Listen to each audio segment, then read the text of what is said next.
Ever had the situation where something's just not working in your sales process?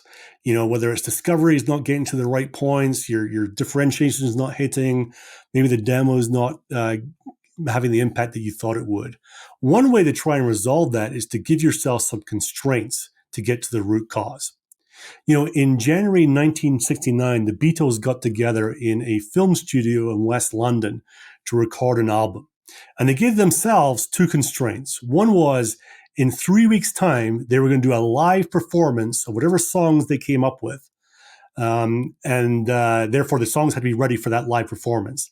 The second thing they said was because it's live, they can't have all the fancy techniques they've been used to using in the previous 2 or 3 albums, like the dubbing and the multi-tracks and all the weird and wacky instruments they were bringing in. It had to basically be the four of them just playing what they had in front of them at the time and singing the song.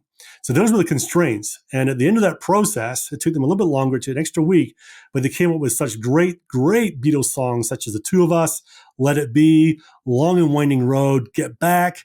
And of course, this is all memorialized in the documentary that came out in, I think it was 2020, end of 2020, called Get Back.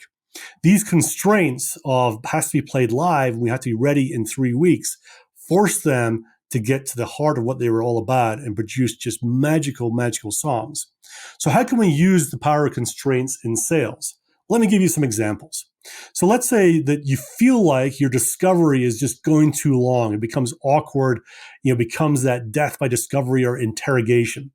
What if you step back and said to yourself, if I could only ask my prospect 3 questions, what would I ask them? That might help you get some clarity on what you really want to get to when you're asking your questions.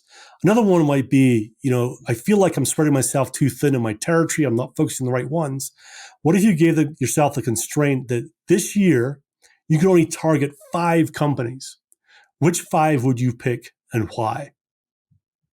Another one that happens a lot is when you ask inside the company, how's our product different? How are we different to the rest of the people in the market? And sometimes this is memorialized in a battle card with, 8-point font and all the different things. And there's, more words packed onto that one side that you can never imagine. What you really need to be able to do is step back and say, okay, if I can only talk about 2 differentiators with a prospect, which would be the 2 that I would pick, and how would I talk about them to have the biggest impact? Another one might be if you feel like your sales calls are running long. If I only had 15 minutes for a sales call, how would I run that 15 minutes for the best impact for me and also for my prospect? And it goes on, right? You get a long slide deck to use as the corporate pitch or the pitch deck or the first meeting deck, whatever it's called. What if you only had 3 slides? Which 3 would you use? And what would you say to describe and work with those slides to drive a conversation?